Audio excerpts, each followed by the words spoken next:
So this weekend is very special. Jill and I will be celebrating Mother's Day with her 93-year-old mom, Donna, and we'll also be celebrating my 73rd birthday.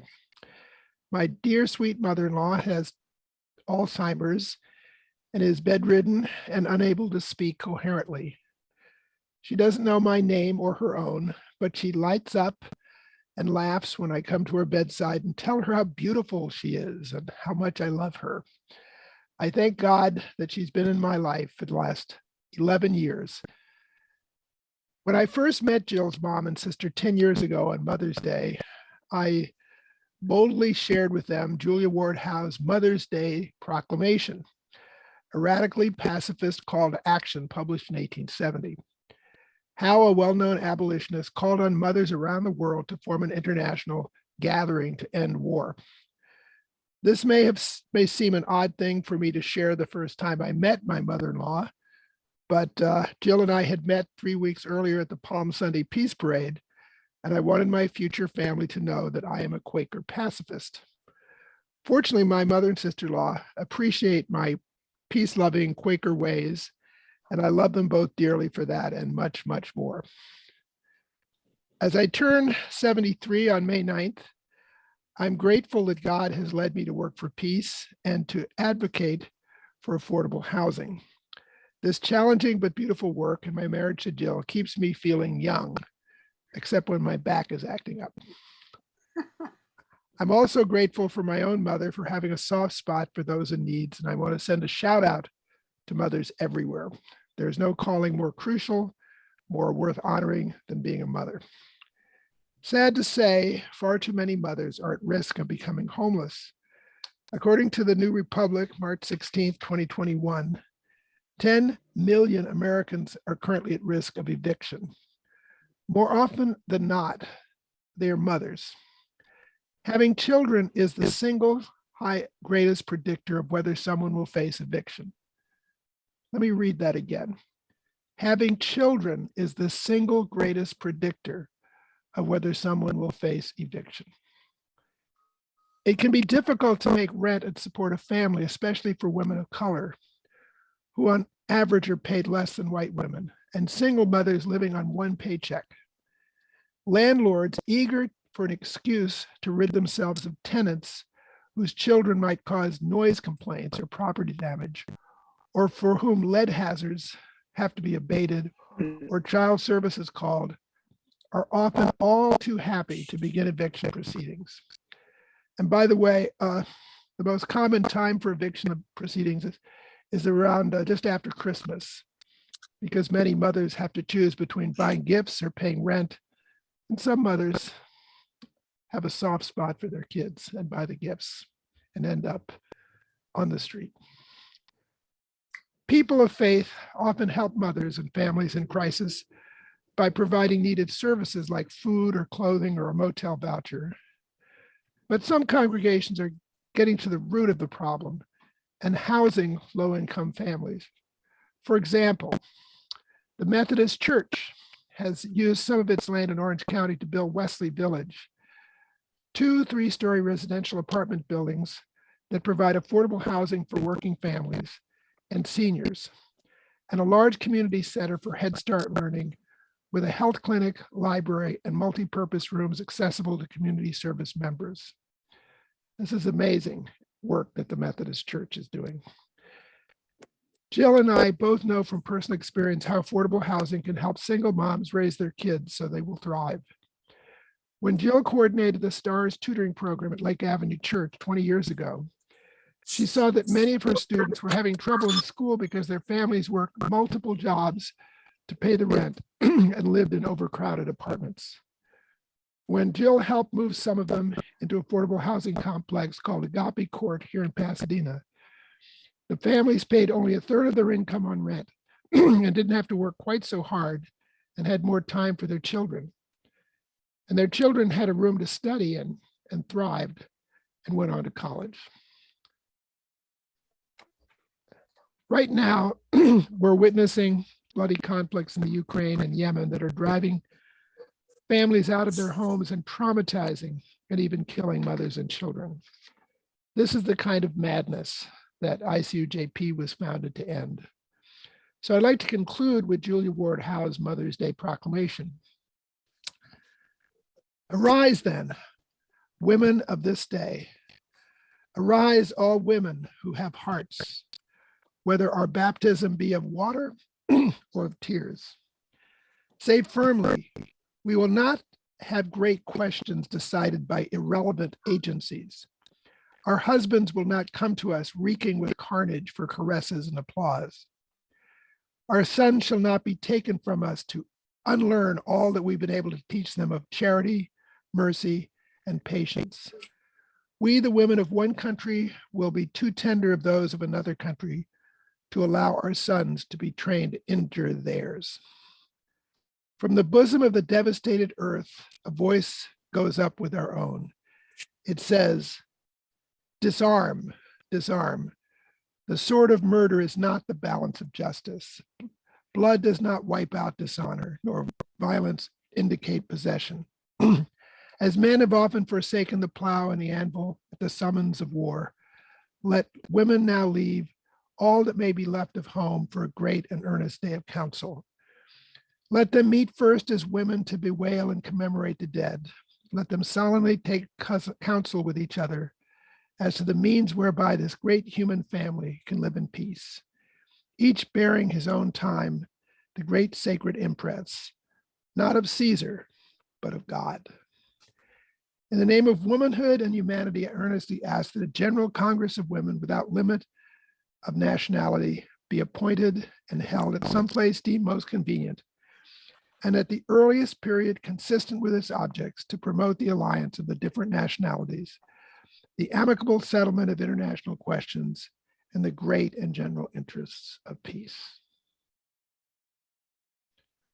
These are powerful words, and they're worth remembering on this day. And now I look forward to today's presentation by Susan Stouffer and her Peace Kids. Susan has been a spiritual mother to many children and teens, and she has carried on the legacy of women of peace like Julia Ward Howe. Beautiful reflection and a wonderful introduction. It's all yours, Susan. Thank you. Thanks, Steve. Thank you, Anthony. Thank you, everybody. Good to be in a family crowd here. I got a little slide thing that we can use to kind of go through this morning, but then in parts we'll just stop and talk and do things. So let me bring that. Put it on play here. So this was the topic that I gave for today. Growing seeds of hope in turbulent times, which fits well with what Anthony was saying about, the times that we live in, and Julia Ward Howe's proclamation on Mother's Day. It's, I hold on to the moral arc of the universe as long, but it bends towards justice. But I confess that there are times, as of recently, with the division in our country and the Supreme Court, that I get a little discouraged, and I sometimes wonder if we're going 2 steps forward and 3 steps back at times instead of the other way around. But I think there are seeds of hope that we are growing together that can help us through these sometimes heartbreaking days that we're passing now. This is what I proposed that we be our outline for today. We do a little peace meditation together. I give you some stories from me, from our participants. We look a little bit at the programs, and then we think together about seeds of hope and what that means, and how we could grow those better together. If that's cool with everybody. Yeah, okay. All righty then. So let's start the way we always start. And, I know sometimes there is fun and novelty, but there's also beauty in practices that become our disciplines that we do over and over, because then they get very deeply embedded in us and become part of our being. So let us do this together, if you would. Okay, sit up. This is a sitting meditation, so you can sit up straight in your chair, feet flat on the floor, and hands in your lap, palms up. So we're open to this piece. We listen for the sound of the singing bowl as it calls us into our meditation.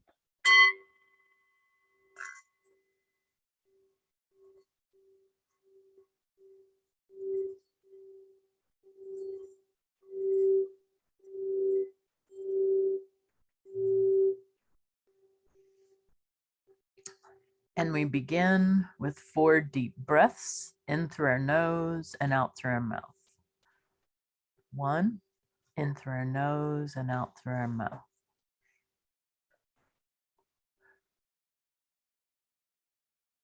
2,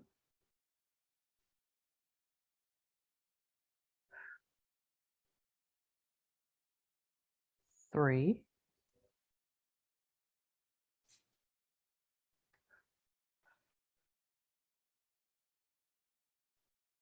4, 5.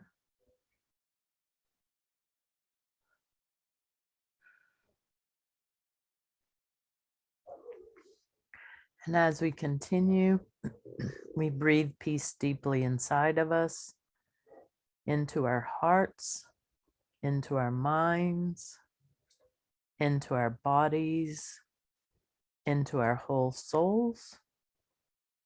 And as we feel ourselves becoming even more peaceful, we begin to breathe out peace thoughts. So we breathe in peace, and we breathe out peace thoughts for our friends and our family. We breathe in peace, and we breathe out peace thoughts for our neighbors, knowing everyone is our neighbor. We breathe in peace. We breathe out peace thoughts for our leaders here and around the world.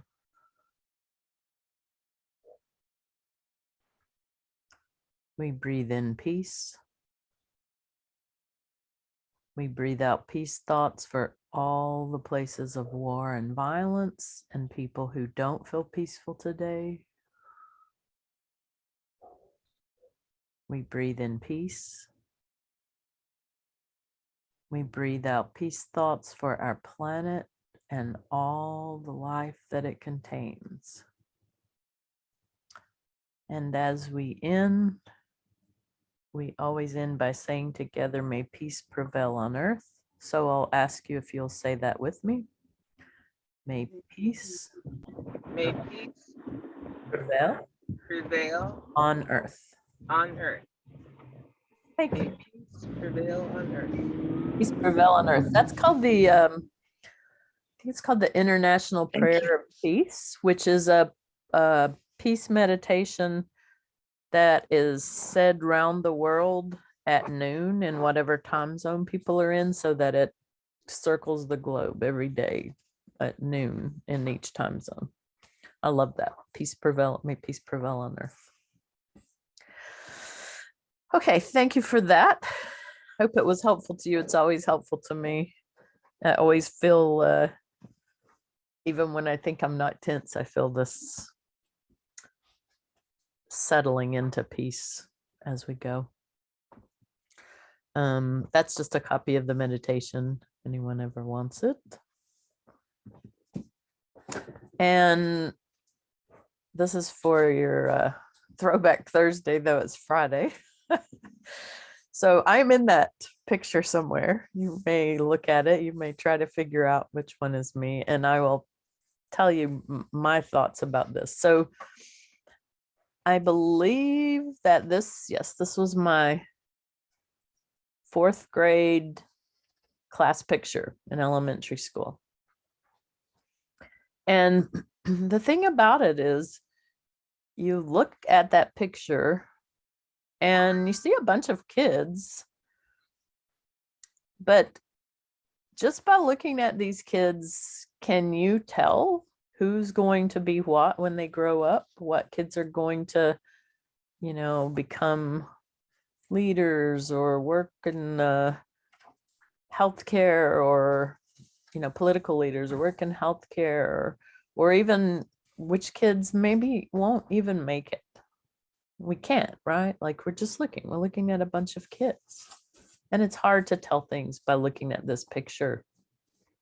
But I could tell you the stories of many of the people in this picture, and the classmate we lost in high school or college from partying, the classmate that became a general in the Air Force, the classmate that worked at the community college with my dad, and me. Did anybody figure out which one was me, by the way? Have a guess?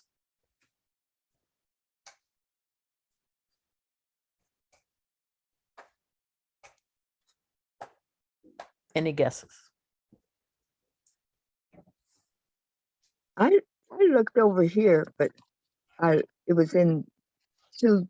Let's see, when I'm facing right, and I think the second row. But now, let me make this bigger so I could see it again.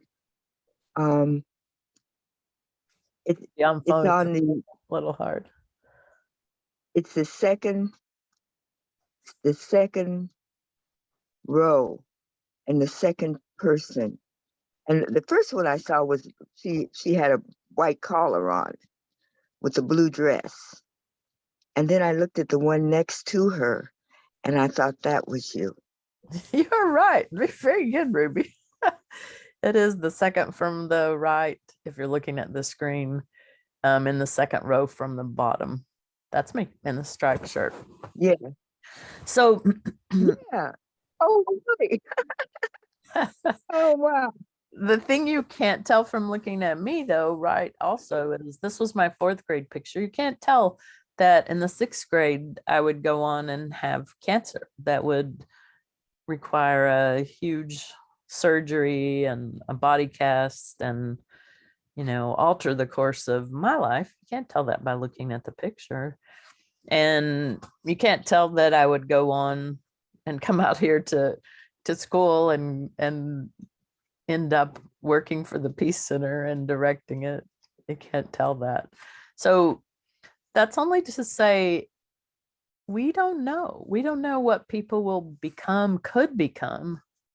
And I think a lot of that is how we care for them and nurture them as to what they could become, what they will become. So that's a seed of a story from my history, and then we're going to go to these people. And many of you have met people from our program. They've been to ICJP, or you've been to our programs. And this was a picture a few years ago, obviously, because we're still in person and unmasked, of our staff and youth interns. And you can't tell from looking at them either, right? What their stories may be, what's unfolding, and who they're even going to become, even though they're becoming. So you don't know the stories of one of these young people who came to us as a young man. His mom brought him because she was worried about, he had an anger management problem. And his older brother had gotten involved in gangs in the past, and she was worried about that. So she brought him to us, And he loved being in our programs, and he loved it so much that he stayed with us all through school and became a youth intern, and then became a staff person in our programs. He became a fine young man that anybody would be pleased to have in their family, and started college, got involved in glass blowing, and all while being raised by a single mom who was amazing, trying to hold the family together. And then in the past, several years ago, his older brother passed away, and he had had chronic health problems with his kidneys and passed away suddenly, and it kind of broke him. It broke this young man, and he ended up stepping back from the programs, and then he resigned. He stepped back from college, he stepped back from his glass blowing, and he just tried to process and grieve this and tried to help raise his brother's kids. But it's a lot because our system isn't really set up to care for him or his brother with his healthcare, or the kids and the family, and wrap around them. And those struggles break people sometimes. But he's on his way back. He's working his way back and putting his life back together.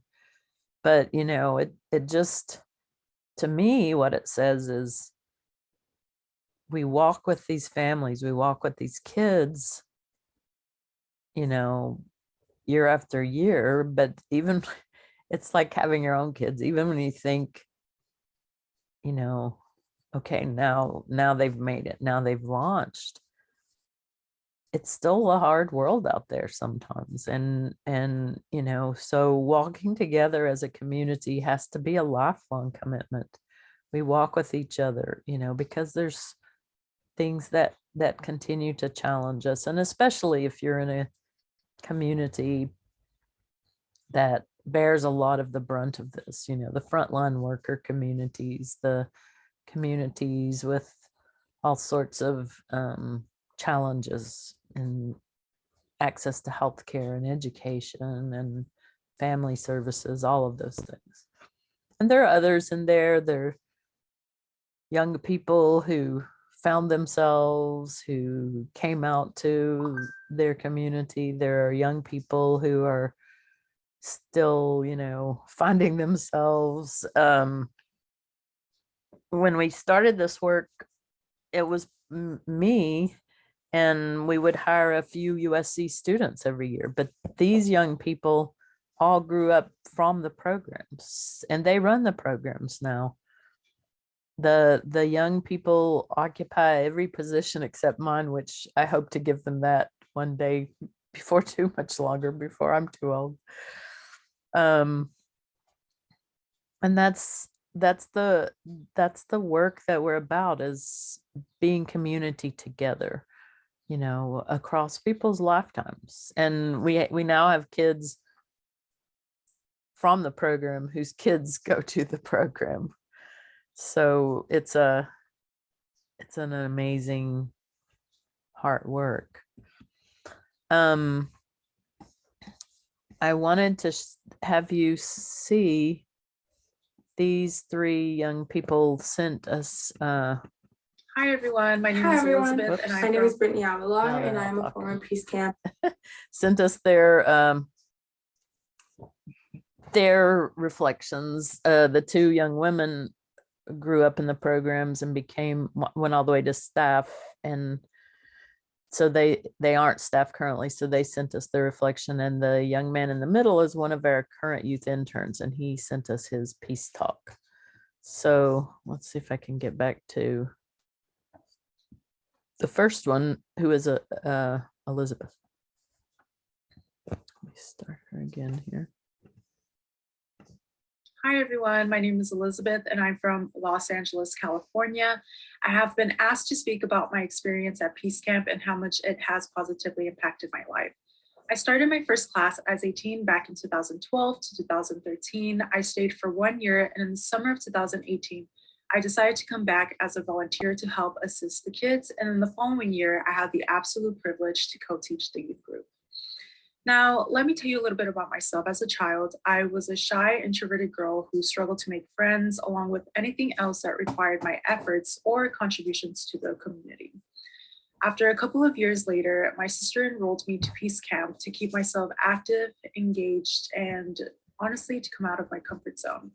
Of course, at first, it was a bit hard for me to participate in certain activities due to my shyness, but eventually, with the support of my teacher and classmates, who also became my greatest friends, helped me overcome those fears.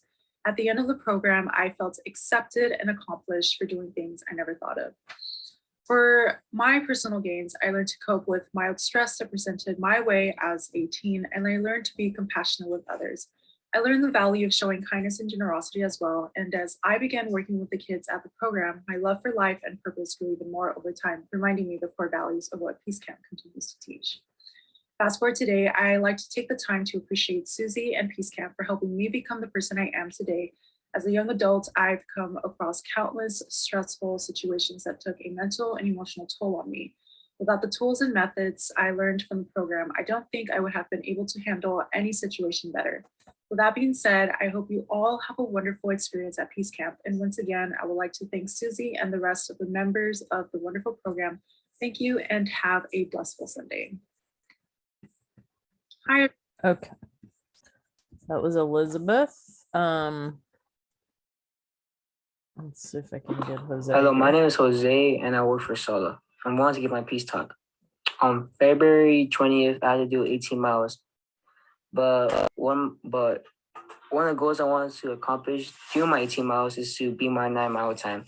I was pushing myself, not giving myself breaks. After beating my 9-mile time, I couldn't run no more and my feet were killing me. It was to a point that I was so close to quitting. I kept having these negative thoughts going through my head because before the 30K started, I was telling myself this would be easy, but it wasn't. So before I was going to take a break, I remember episode 1080, David Goggins by Joe Rogan. 2 months ago, I just watched the first 30 minutes, but not the rest. So I went on Spotify and listened to it. After hearing the first part again, it gave me inspiration to keep going. So I ran even though my feet were killing me. I was so far behind my average pace. My average pace was terrible, but that didn't stop me. I kept going. When I was running, I kept getting cramps, but I kept going. I wanted to finish this so badly. I'm near the finish line, probably 10 feet away. Both of my legs had cramps, but I kept running. It hurt so bad, but I kept going. Then I finished. I know there's a bunch of people out there that make inspirational stuff like this, but they were never put in a situation that will make them second guess everything. But I was put in that situation. And I'm here to say, don't let the mind control you, because if it does, you won't achieve anything you want to do. And I didn't let my mind control me at all. So that's how I'm proud to say that I use this as inspiration to finish my LA marathon. So I can be here today to show my medal that I finished my LA marathon. Thank you for your time. That's Jose. And then here's Brittany. Youth intern, and teacher. And I just wanted to quickly Oops, let pop me up and start her say, over. Hi everyone. My name is Brittany Avalar, and I am a former Peace Camp youth intern, and teacher. And I just wanted to quickly pop up and say how much this program means to me, how special I think this program is, because it definitely impacted me in my own life as a teenager. And as I was growing up, it gave me a place where I belong, a place where I was doing useful things, helpful things. I knew I was helping my community, being an active participant in my community, and where I genuinely just learned to be a nice, decent human being. I learned great morals like patience, compassion, sympathy, and a place where I not only learned to care for others, but care for myself and be kind to myself. And so I just wanted to share that with all of you and let you know that this program is way more than I think anyone could ever describe in words. Okay. So that's a little bit from two of our former staff, one who's working, one is in grad school, and then Jose, who's finishing up his high school.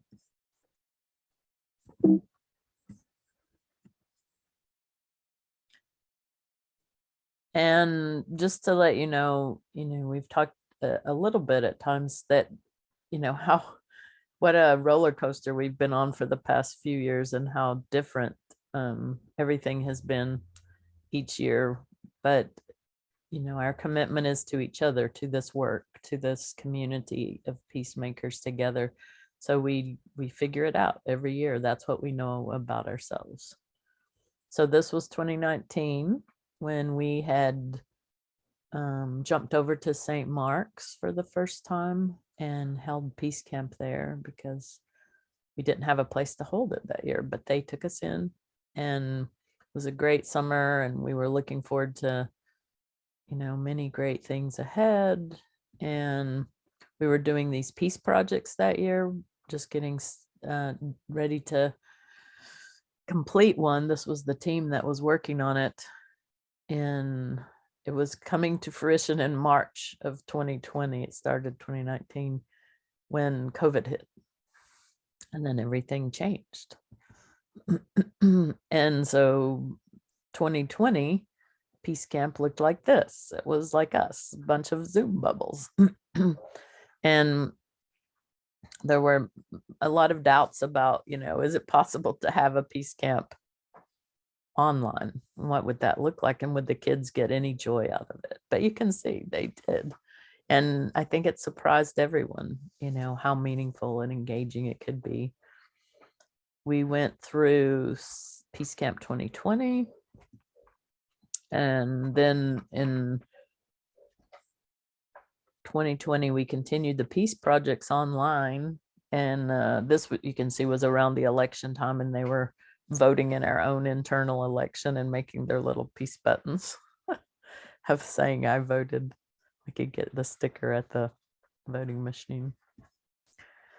During that time also, we formed a collaborative we called Seek the Peace, which was a number of groups: St. Mark, Heritage/Bowen, Church in Ocean Park, and SOLA together, working together to do this work online. We had collaborated together, off and on over the years, but it was really incredibly overwhelming and challenging to figure out how to get everything online.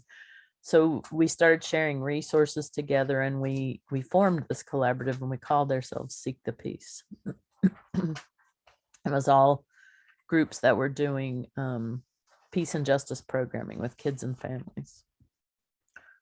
We started giving away food bags and supply bags, at least monthly, school supplies and Christmas present, everything, just everything we could to try to support our families. We've now given away thousands of pounds of food, thousands of pieces of protective equipment, hundreds of bags of school supplies and art supplies. And we just continue to do that monthly with St. Mark's and with their young people. And last year we had Peace Camp primarily online, but we also had we started to move into hybrid mode where we had some activities in the afternoon in person. And that brings me to the central question of this talk about seeds of hope in turbulent times. What are seeds of hope? What does that even mean? And this is a, you can unmute, we can talk, you can think. I'll stop sharing for a moment, and let's just think about that metaphor. What are seeds of hope? What do you think seeds of hope are?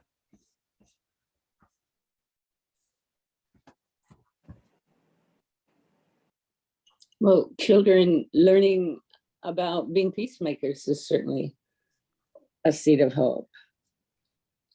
Yeah, I think so. It's always been for me in these times as they get distressing and depressing and disturbing, a seed of hope is to see the young ones growing with peace and justice.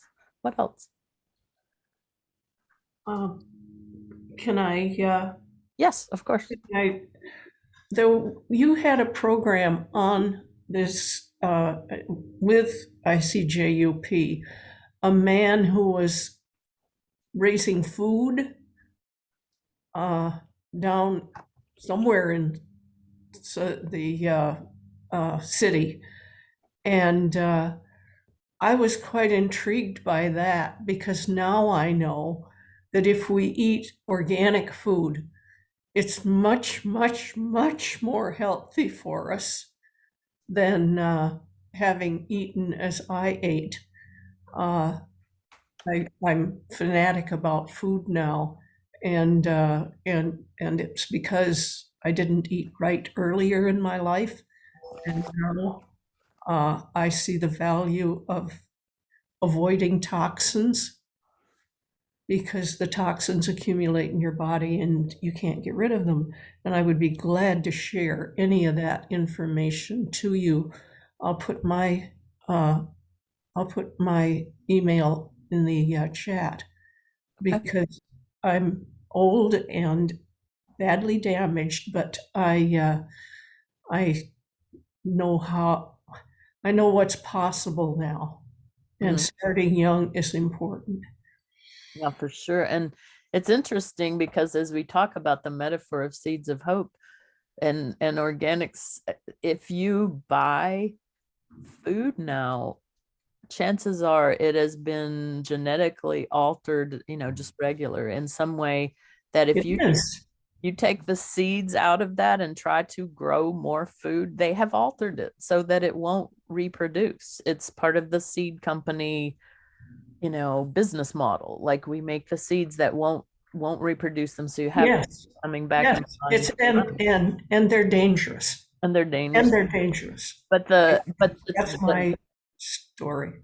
Yes, exactly. But the organics, the seeds will reproduce. You can save those seeds and you can grow more of, the fruits or the vegetables or the trees. And so, I think that has to be a seed of hope too, that there are still some of those left. And there are groups called seed savers, and they save, the organic and the heirlooms and the things that will reproduce, so we can be able to grow things without being owned by some corporation. So it's both a little scary, but also there is a seed of hope in there. What else? What else do you find seed of hope? Okay, great. I think one thing that I think about is being able to change your thinking and your mental processing that comes from maybe years of dealing with emotional issues or dealing with neuroses that you have not looked at and are controlling your life. And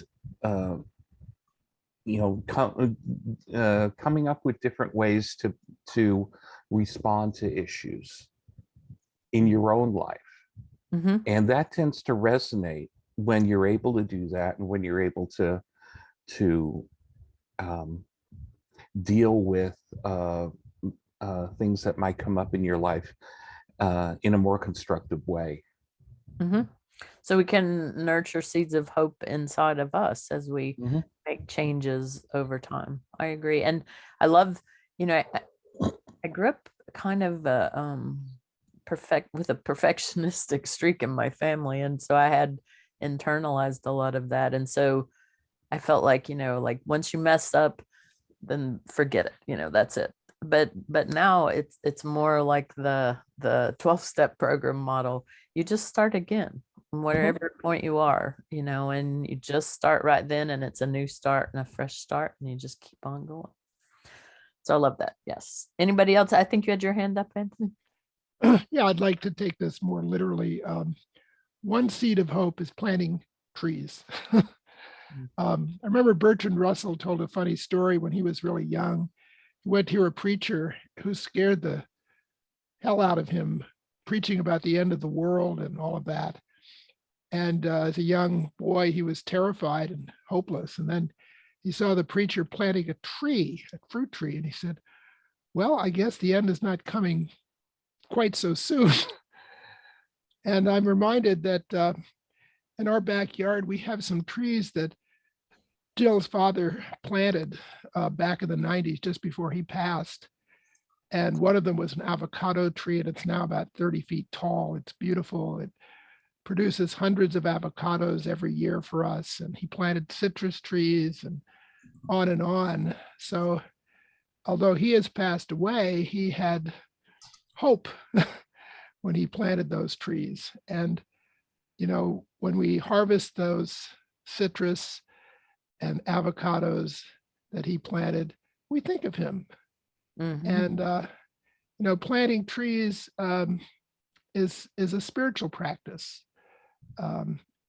In parts of the world like Kenya, where there were absence of trees, planting millions of trees really made a difference. So I just want to lift up tree planting as a sign of hope. Yeah, definitely. There's some saying about that, or proverb or something about, you know,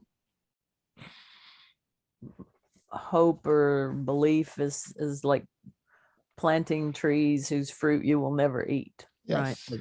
Yes. Your belief in the future and in the, you know, the generations. Yep. Michael? Yeah, you know, to me, I think the thing, seeds of hope is that, you know, the seed contains within it instructions and a certain amount of food, but then it also needs nurturing and, you know, the environment in which those things can, you know, take root and actually grow. And so I think it says that, you know, hope is a possibility, but it requires effort and inputs besides what it has within itself, and that we all need that. You know, we have potentials, but we need the environment and the nurturing that, you know, helps those come about. And even hope itself requires that, you know, care and sustenance. Yes. Just a moment. No, I was just thinking, sorry about. Michael, as well, if you could enable that live transcript, sometimes that's helpful for people if they're having difficulty hearing all of us speak. But yes, I think you're right. You know, there's that parable about the, you know, scattering the seed, and some falls on, you know, hard rocky ground, and, you know, the different places, and it doesn't grow. And I think you're right. It's throwing out seed randomly is a bit of an act of hope, but it's Mhm. maybe our best hope, like you're saying. Yeah, I was at the it's called Municipalism.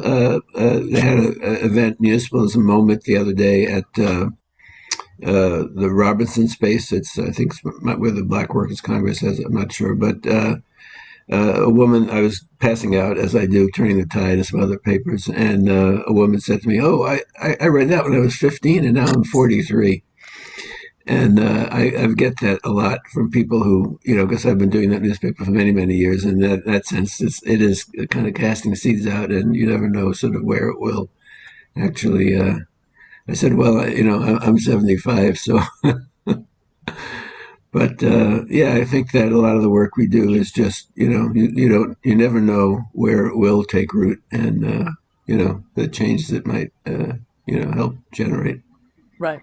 So casting our seed about, but you're right. Like, if sort of like Anthony was saying with planting the trees, if we do it with intention and attention, obviously our chances of nurturing those seeds and bringing them to fruition are much better. If we give them the nice rich soil that they need, and the water and the sun, which I think is just like lots of love. Carol Francis. Yes, I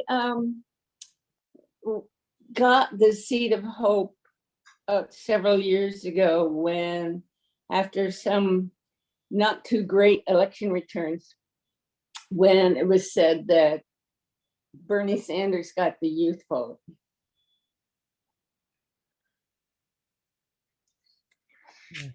Yeah.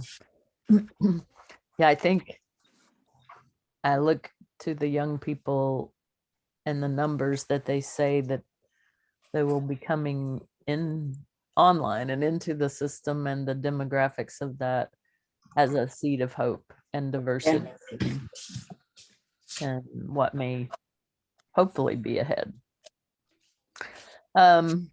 Steve. Well, my first reaction to your prompt was the photograph behind you, all those seeds of hope.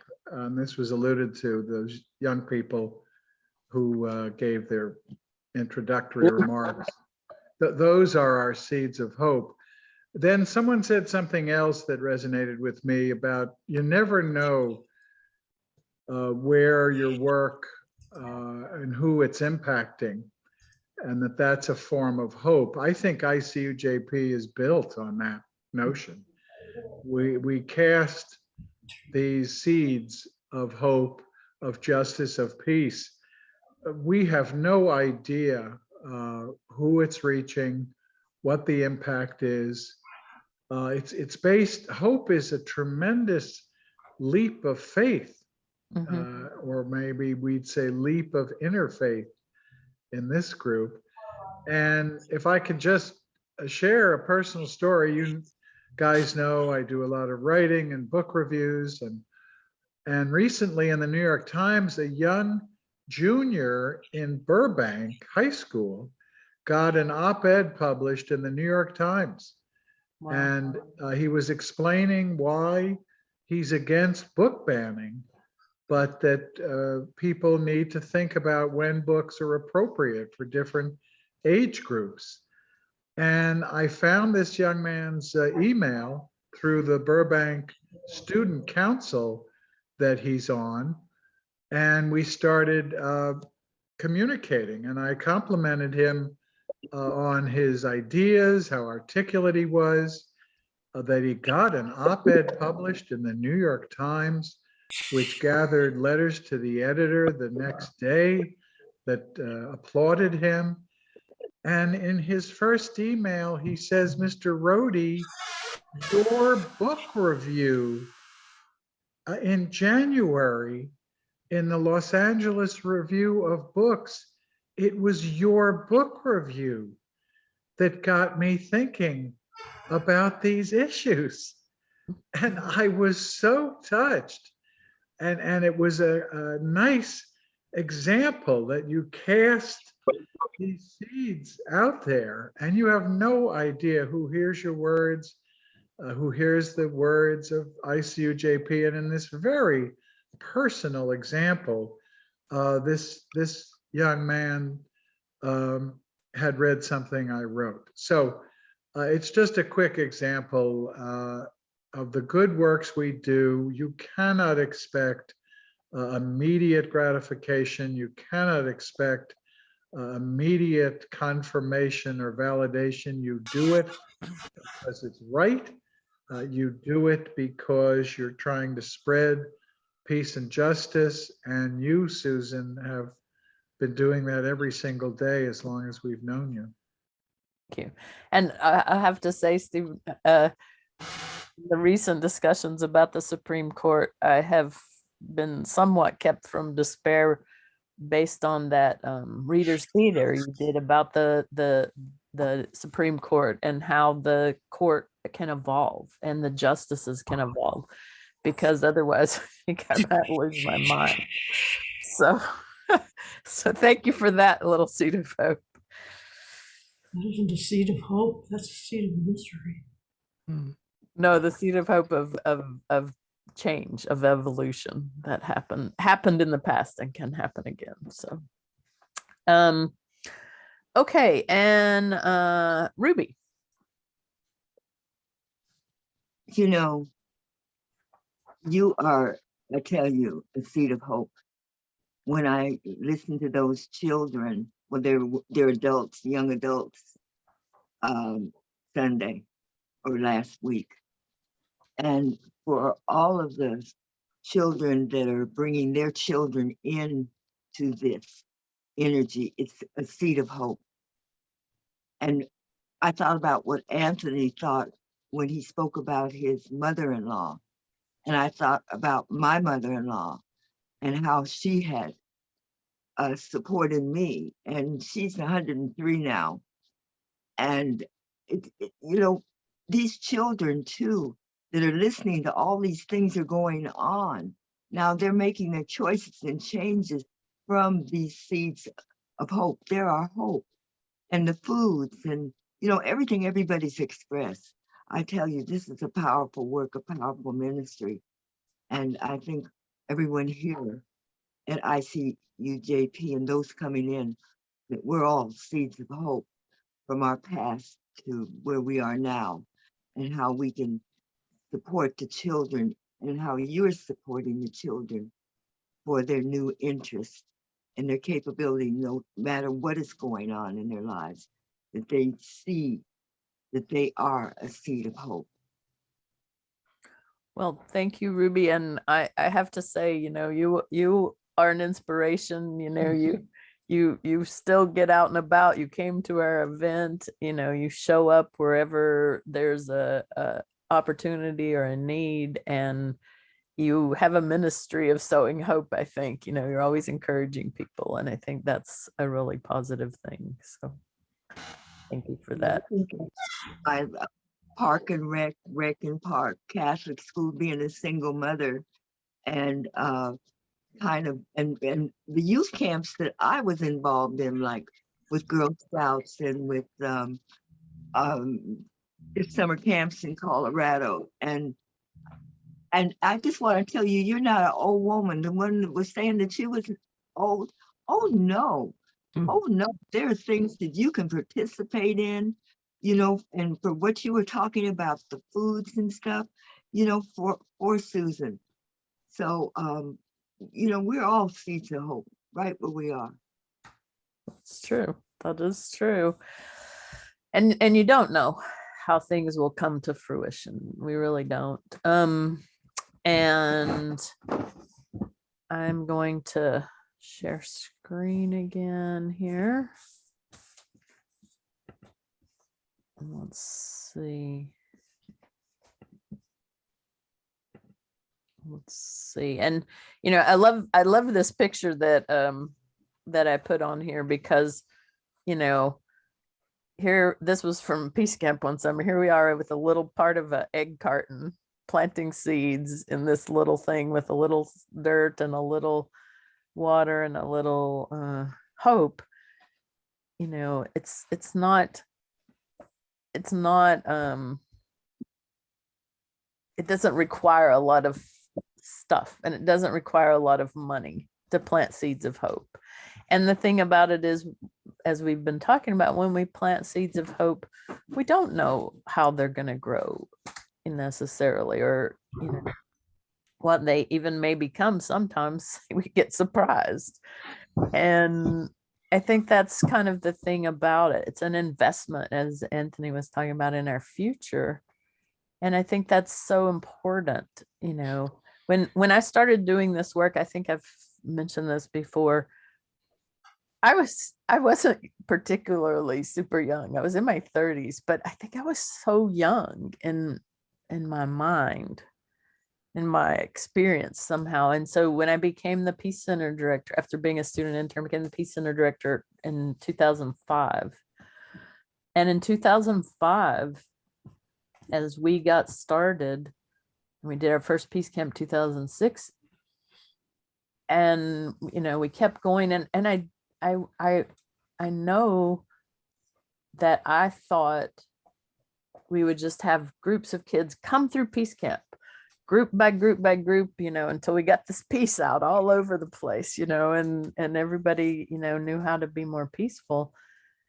And it took me a little minute to realize it's not like that. Like when you're growing seeds of hope, yeah, you can do, as we were saying, you can just on an act of faith, just throw seeds out and hope that something will grow, but you're going to get a much better return on your seeds if you nurture them. So if you take the seeds and you get them to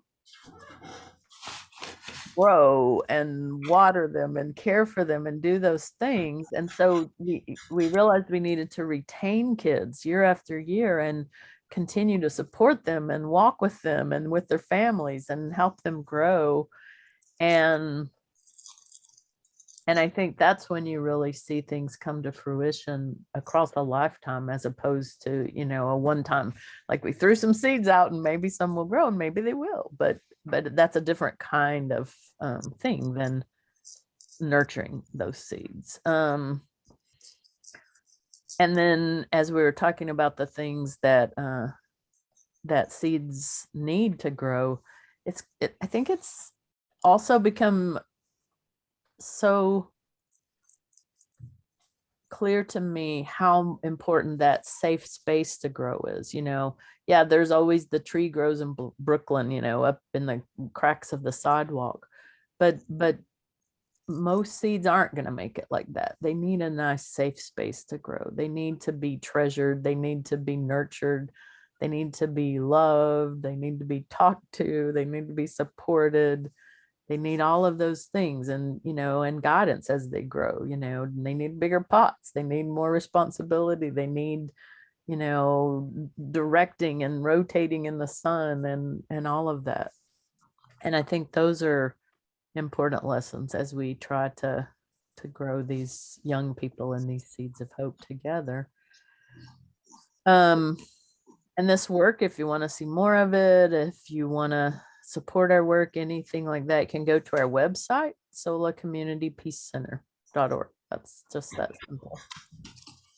And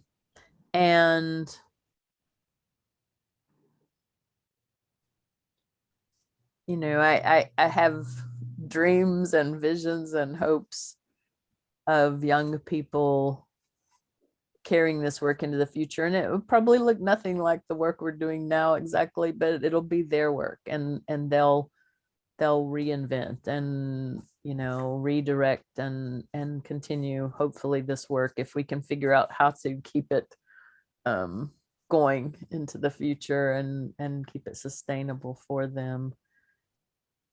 I think it will be a great resource, just as the young people you heard were saying, this was their place.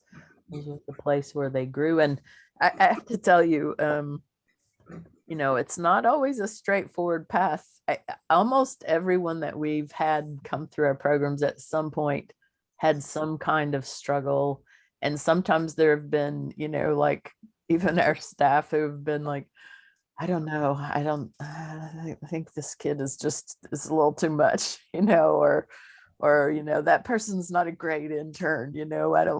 I don't think they're going to be a good intern. I think, you should talk to them about doing something else. And, and then people surprise you, sometimes it takes a little, heartfelt talk and, direction, but then they surprise you and they turn into the most lovely plants and flowers in the garden, and I'm glad that we kept them there and we didn't, just say, oh no, not for us, sorry, somewhere else.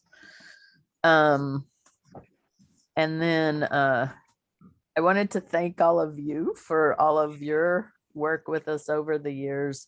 So many of you have prayed, and so many of you have turned out and supported and donated in your time and your energy and your finances. And these are just a few that I had pictures of on hand, so I threw them in there. Anthony talking about planting trees. That was a fig tree that Anthony planted with Peace Camp a number of years ago before that church sold the building. So, but that fig tree someone took it with them and transplanted into the yard, still growing today, Anthony. So that was a a great thing. And Stephen, at a recent event, he saw the invite and he called me up and he said, "You said you're gonna have music. Do you have music?" And I said, "Well, no, not yet."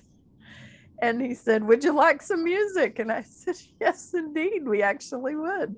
And he came and he played music for us, and all of his amazing story songs of hope and Dr. Martin Luther King and advice to grandkids, all of that. And then Carol Francis, that was our last summer in-person afternoons. Carol Francis was leading an activity, and she's come for years with that. And all of you have been such faithful members of our peacemaking community. So there's a lot of love that I want to send to all of you, and appreciation and gratitude for ICUJP, and being kind of a shelter over our work, like the trees.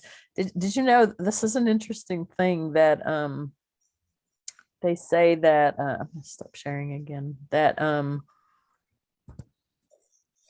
they've done this research now. This lady that her ideas at first were disregarded and discredited, but they've now been confirmed, and now they're spreading throughout the community of ecologists and people, that trees and plants talk to each other. And so trees don't just they're not out there just competing. We talk about that. We use these metaphors like they're competing for the sun and trying to get a toehold. That's not what happens at all. So trees are out there doing their thing, and little trees get started underneath them. And the trees then communicate through the fungi network, what do they call it? Mycelium or something. Network. They are able to communicate through their roots and through these fungi with each other.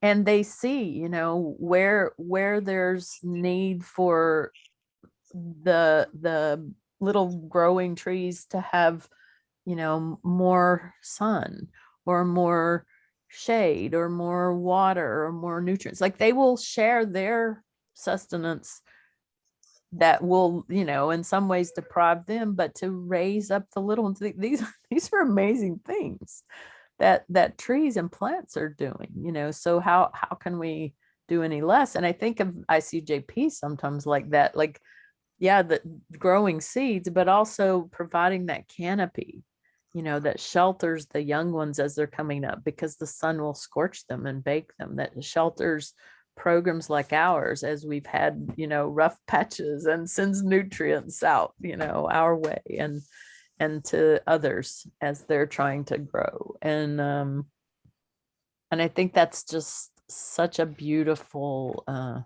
example for all of us. And then I see that Phil has his hand up.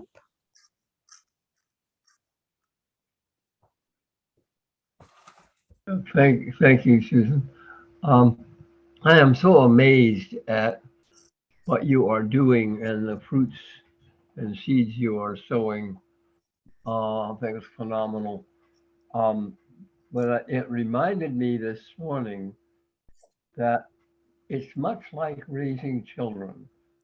You never know where the seeds are going to go, how they're going to turn out, what their fruits are going to be. And sometimes you think they're on the verge of collapse in one manner or another, and then they bloom, and you never know what really causes them to bloom and why some bloom differently than others. But it's parenting has been an amazing journey. And you're just doing it in a macrocosm. I so appreciate that. Thank you, Phil. Appreciate it too. And I do feel like that we are under the shelter of ICJP's canopy, and part of that force together. It is important to be in community. The ones who are in communication and in community, they're the ones that survive and thrive. It's hard to make it out there on your own. So much appreciation.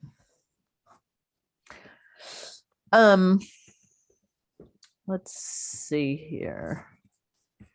Had just a couple more slides here, and then we'll turn it back over. So,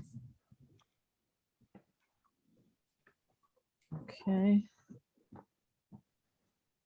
And questions, we've had that, but if you have questions, you can still have them. And I wanted to end with this, which is our little mantra that we often, well, there's one more after this, but our mantra that we say to the kids all the time. And a friend of mine gave this to me as a mantra, and it was so powerful in my life. So I've been sharing it with the kids ever since then. And I think it's so strong. And I want, them to be able to carry it with them through all of the challenges and things that they encounter. And so we tell the kids, and we have them say it with us. So you can say it with me. You can unmute, and we'll say this together. Can everybody unmute? It doesn't matter if we're exactly, in sync. It doesn't matter. So everybody unmute. We'll say this together. And in place of you, we usually say I. So we'll just put I in there, or we, if you want to say plural. Okay. We are the children of children the universe. of God in the universe.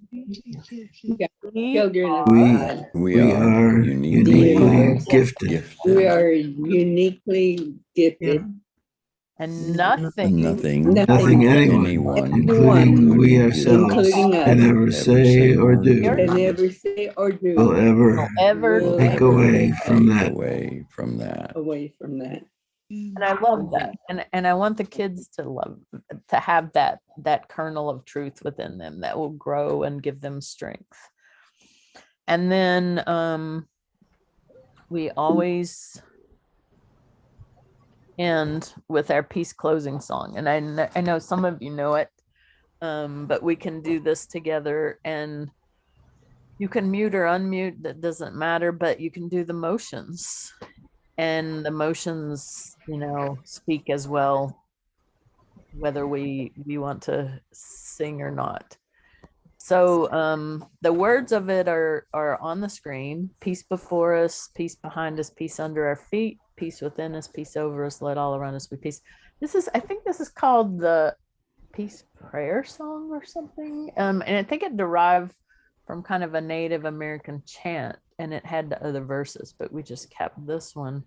And so it looks like this. Let's see, maybe it would help if I Susan? Yes, if I get rid of. I just want to offer a suggestion.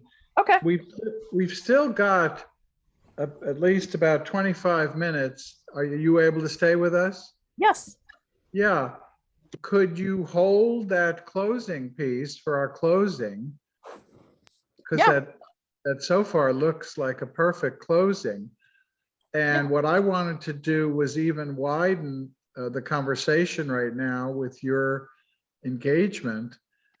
I also want to say hello to Rick. You joined us a little late. We've got that in the minutes. Do you want to introduce yourself?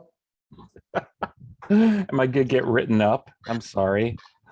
I'm Rick Vinales. I'm a board member, and very grateful to see you all this morning. Great. And Lenore was with us previously, but she may have dropped off. Let me frame this part in kind of a challenge. Susan, you could start and others can chime in. For me, everything we've talked about this morning is self-evident. It is powerful, it is self-evident, and lots of us in our own walks of life have built lives. Why hasn't peace prevailed on earth? Why are we still struggling? May peace prevail on earth. And what are the forces arrayed against us that keep perpetuating war and violence and hatred and bigotry? It's a big question, but what are your thoughts on that, Susan? Well, I tell you where I always start, which I guess it's been kind of a source of instruction for me, is we often think that language was created by us to express us. Until I read this article, I think I may have shared this here before, which helped me understand how language shapes us. It's a two-way street. We may create language, but then language in turn helps shape and create us. And so there was this article about this researcher who was from some culture in which their language did not have discrete tenses like we have: past, present, future. In the past, and it was about saving money was his question, because he believed in his culture in which there was no discrete past, present, future tenses. Everything was always centered in the present. We did something before, we do something now, we will continue to do it into the future, but the verbs don't conjugate like that. There's only the present. There's the present that we did, the present we're doing, the present we're gonna do. And so his thesis was that in countries in which they have this lack of discrete tenses, that people save more money, he believed, because they don't have this future as a discrete entity removed from them in their language, so it shapes their thinking. And he went on to show that that was indeed the case.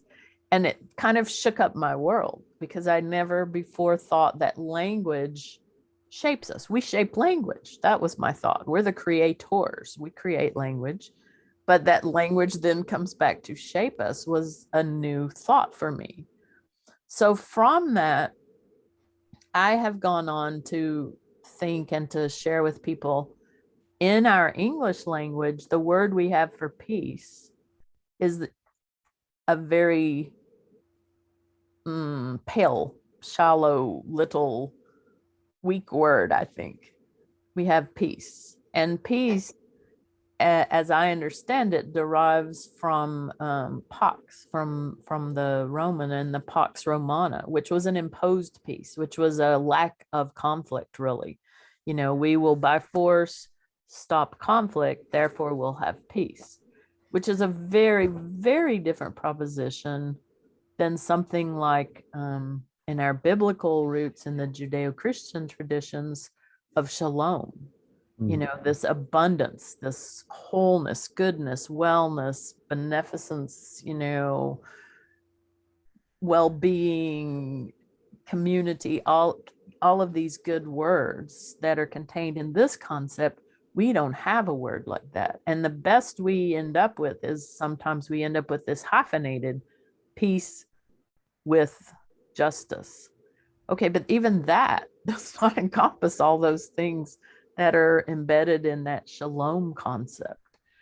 And so I do think that part of our thinking is shaped by this inability to even have words in our language. You know, part of our thinking is shaped by that. Just like there's some, I think, Inuit peoples that have like something like 12 words for snow, because it's important. It's important for them to know and understand and describe and be able to think about. So if we don't even start from a place of the rich and abundant depth of peace, then I don't know how we think about it. You know, I don't know how we get there.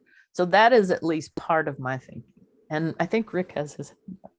No, I totally agree with you. I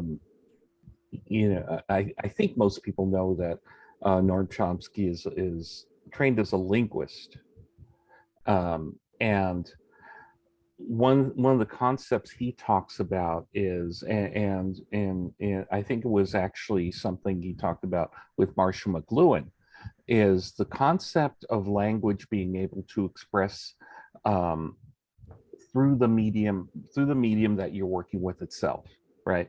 In this case, the medium is the sounds that are coming out of the words that you are speaking, that actually have a secondary meaning.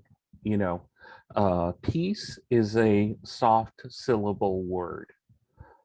Paz from the Spanish is a little bit broader, right? The ah sound.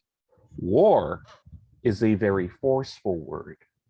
And we put our psychological needs and neuroses into those, sometimes without even understanding how that affects the ideas that we have, right?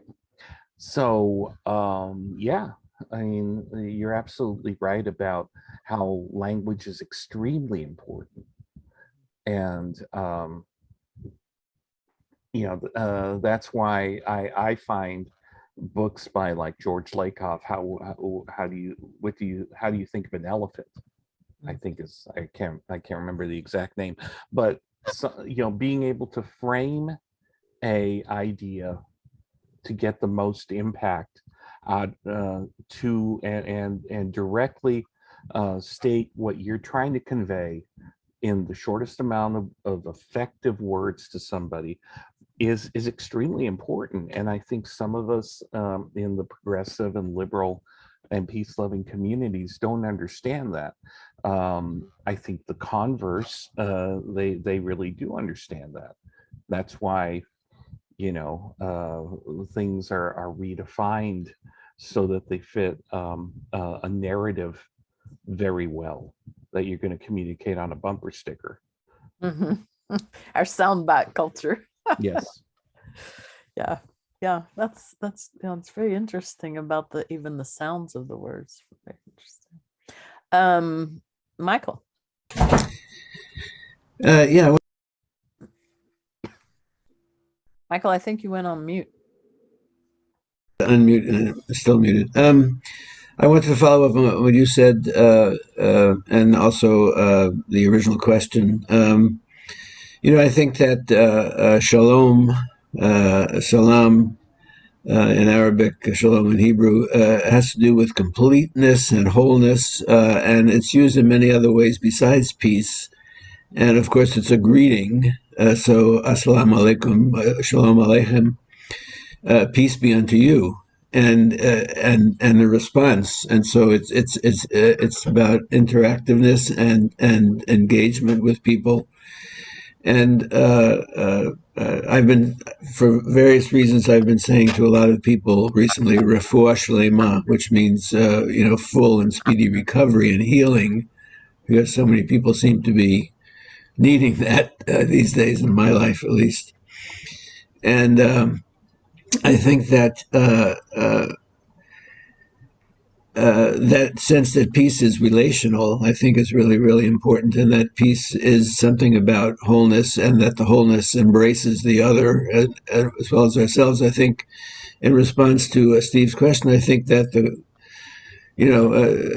causes of conflict and war have to do with domination and hierarchy and class society, and the idea that somehow we're engaged in a sort of zero-sum struggle at all times, when somebody wins and somebody loses. And so I think the idea of peace in that sense is as wholeness and completeness and interactivity, interdependence, intercommunal, is that we need to engage each other as equals and recognize each other's equality and dignity. And the commitment to that is that without that, none of us really have standing or safety. And so I think that to prevail in that sense, the language of prevailing, I think in itself is a strange language to say. I think it's a contradiction to peace because prevailing has that sense of domination within it. And so I think that we need to find some other ways to express that idea. I'll stop there. Yeah, it's interesting. Yeah, yeah, it is an interesting word. I've been very keenly aware of words lately that we use that seep into our language. But yeah, the way we greet, the way we talk, the way we interact, I think you're right. It matters deeply. And I've been aware recently, as these propositions have come around of, like forgiving student loan debt or, giving these increased child tax credits to families or, whatever the thing is, there are always people who respond and they're like, well, I didn't do that. I did it the hard way. So why should they get that? And then I've been very impressed with the people who are astute enough to kind of see through that and to say, maybe it's not that you don't want them to get that. It's that you wish you had that also, so maybe instead of I had to pull myself up by my bootstraps and so should you, but it should be, hey, yeah, that is a great thing for you. And can we share that? Can we all have that kind of care for us? Because I think that's really at the bottom of a lot of the issues, like you were saying, is not that we're caring for some, but that we're not caring for all. That's really where the trouble spots come, I think. And Ruby. Oh, yes. And listening to Rick and to Michael, I found some of the things that I've been thinking about peace, and I keep it as an exercise so that, and I find the words in it are powerful. So I see it as a patient energy. It's the PEACE, patient energy exercise attitude change. Oh, change exercise. So it's a patient energy attitude change exercise. So that just like those breaths you were taking in the beginning when we did the meditation, that's a part of our capability to go forward in peace. And the exercise is different for everybody, just like our fingerprints are different. And the attitude, so that we're not seeing what makes other people peace, but we're working with ourselves at peace. And that's an exercise that I find too. So I see it as the patient energy attitude exercise change, or change exercise, PEACE. So that's what I came up with for myself. Yeah. And I love that. I think it was Michael was saying, or maybe it was Rick, it's not a zero sum game. Like that's part of that's how the people, the powers and the principalities, as Walter Wink would say, keep us fighting against each other, because they make us think it's a zero sum game. So if you get something, I lose something, and that nurtures those kind of conflicts. I thought somebody else had their hand up, but it disappeared. Maybe not. Okay, so I just want to mention, in terms of zero-sum game, people might know that Monopoly was invented originally as a criticism of monopoly by a socialist, and was captured and transformed into what it is today. And Parker Brothers or some company, got the rights to it and privatized it and turned it into a glorification of, bankrupting everybody else so that you could. That is funny. No, I didn't know that. Yeah, it is interesting. We used to play Monopoly, of course, growing up, and we played this game called Risk. It was a war game, and then I decided, and then my rebellious self, like, I don't want to dominate the world, and I don't want to put people out, and I don't want those things to happen. So, I think we should be able to loan people money or be able to help them out or whatever. And it created great conflict in our games when I started trying to change the rules. So that's interesting to hear. Anthony. Yeah, that's why Jill and I invented the unjust housing game, which is more reflective of the realities of our society. For example, in the unjust housing game, you get a brown bean or a white bean, and if you have a brown or black bean, you start off with 1/10 the amount of money that you would have if you were a white bean. So things like that more reflect the realities of our unjust society. But I wanted to say one of the important lessons that I'm still learning is that any kind of significant change work involves relationships, and particularly with people we disagree with. In Friends Committee on National Legislation, we're really encouraged to try to see that of God or goodness in all our elected officials, even the ones we strongly disagree with. And I can tell you that's sometimes really challenging, especially when there's issues we care passionately about, and there are people in office who are ignorant and oppose us. And yet we have to be in relationship with them if we want to bring about significant changes.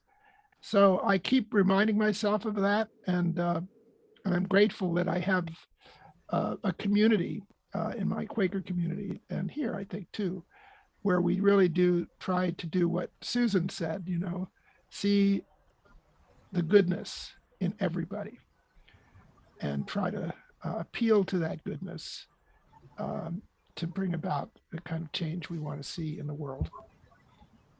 Yeah, I think it's so important to have communities like that. And I think that's part of the struggle is in communities where people are devalued, that becomes internalized. And it's very hard then for the kids to see themselves as people of value, because our culture, our society has said that they aren't, they're a burden, they're lesser, and so that's part of why we're trying to help them, hold on to that essential, value that they have. Carol Francis. Yes, thank you. My internet's been going in and out, so I didn't hear who it was. I mean, when it was coming back on, I could see the text before I heard anything. So who was it that was talking about the Monopoly game? That was Michael. Oh, it should be. Yeah, I was going to say at the raising of the question of why we're not there yet, and the first thing that came into my mind was capitalism. And the fact that those people who benefit by keeping us apart and keeping us down are the ones who own the media and control what we're allowed to hear and say when we're at work, etc. And I think added to that is the separation between people of different ethnicities. I love LA for its diversity, but it's hard to find areas, where we really are diverse inside a community, which is why I've been trying to get people to go south of the 10, go to the Pan-African Film Festival en masse. We need to start going and living in places where people don't look like us, so we can learn from them. Yeah, that is true. That is very true. Michael. Yeah, I wanted to follow up on something that Anthony said. I was reminded when he said it. In 1996, I think it was the Republican convention was held down in San Diego. And a number of us went down there. There was the first kind of indie media center was set up. I was part of that with some other people. And one of the things that they did was they had these two pinatas, one of Bob Dole and one of Bill Clinton. And we were supposed to come up and sort of address them and then take a whack at them. And when I went up, I said, Bob Dole is of my father's generation, and he actually fought fascism and lost, the use of an arm in doing so, made a tremendous personal sacrifice. Bill Clinton of my generation, basically refused to go into the military during the Vietnam War. And so they each, in a period of crisis and war, did something that was really, noble or important, but they did not hold themselves accountable to that standard in the rest of their lives. They entered into the war machine and the system of governance in this country, which is anti-democratic and anti-people. And I think that in relation to the idea of peace as wholeness, that the idea of trying to live up to the best in ourselves and to try to draw the best of other people out, and so they can see it and think about the contradictions that we each have inside, that, there's that, in a sense, when, Carol Francis talks about socialism, people think of it as a class struggle, but that struggle also goes on within each of us at all times to live up to the whole and to the best, and or to surrender to our more selfish and self-serving desires. And I think seeing it that way enables us to maybe draw out of people their better angels, their better nature, and in ourselves as well. Yeah. Yeah, it is. I was just, as you were saying that, I was thinking about that's sort of the function of a lot of faith traditions, is to wrestle with those questions of, what's in us, and how does, the goodness prevail? How do we help it prevail? And I was just talking to a group recently, and I was talking about, Jane Goodall and her research with chimpanzees, and people have said, see, she studied them and they have wars, they do these things, so that's part of us, it's inevitable, it's inescapable, it's wired into us. But that's not what Jane Goodall said. What Jane Goodall said is, yes, she's seen that side, but she's also seen the altruism and the compassion and the kindness and the care that chimps have for each other, and that both are within us. And it's really which one that we kind of heed. And it's really like that, the two wolves, which one we feed. Stephen. Real quickly, two things. In the chat, Barbara shared her thought with me that I think the time that corporations became people was worked to destroy our whole democracy. They have come to control our thinking, and war profiteers have taken control of our nation and now the world. I think that's a profound thought. My comment would be illustrated, Susan, if you can quickly put back the photograph of your grade school class. Okay. Can you easily spot that?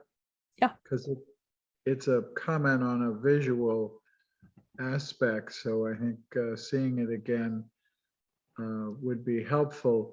You asked us if we could tell anything about the future of this class.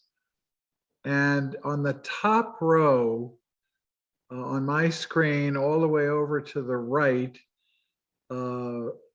there's a boy in a white shirt, and then there's a person that I see as Black. And when I looked at this screen, I almost thought you might be headed for a different answer, that the tragedy of when you grew up to this very day is that on so many scales, we could choose that little girl and make predictions about her future that were not as bright and not as hopeful, if I'm looking quickly at everybody else in your class. And I think that's a tragedy. I think it has nothing to do with her humanity and dignity and self-worth. It has to do with everything else we've been talking about today, and the systemic racism in this country that we have yet to eradicate, if not diminish. So I wanted to be sure before we end today to share my thoughts on that with you. Yeah. And, when I started this school, I was in the second grade. It was 1970. It was a newly built school, and it was in Tennessee, and the schools were just, I think, recently integrated there. We had just moved there, and there were always a few kids who were Black in my class, but yeah, there was still, people were still saying bad words to label them, and yeah, the struggles were real. And I think what you're saying, Steve, goes to that thing as well today, which there's quite a overlap in a Venn diagram of communities of color and communities of economic struggle.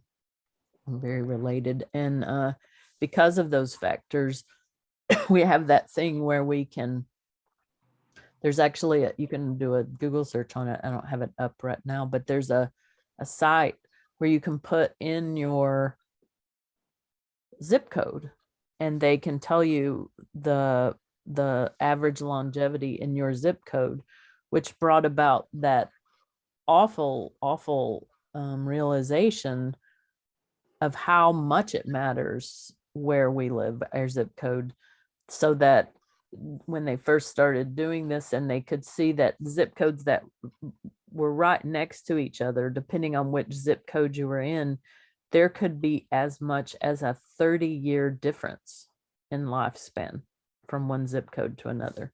And that there is nothing about that is just. There is nothing about that is okay, that in any faith tradition, that from birth, that your lifespan could be cut short by 30 years because of where you happen to be born and where you were raised, which goes along with that information as well about those deep pockets of poverty. And this myth that we have in our country, hey, we can all become millionaires or president or whatever, no matter our birth, but that isn't what the research says at all. It says that if you are born into poverty, your chances of escaping it are actually not very good. And those kind of things influence so many factors in our lives that will hinder us, that will harm us. If I know there's a thing about inflation and all of that. Okay, I'm not an economist. That's not my thing. But, if we can, with a stroke of a pen, come up with these programs that lift, what did they say? I don't know, half of the people in our country out of poverty, or half the families out of poverty with that child credit or whatever, then we should be able to figure this out. We should not have people living 30 years less because of where they were born, because of the struggles they were born into.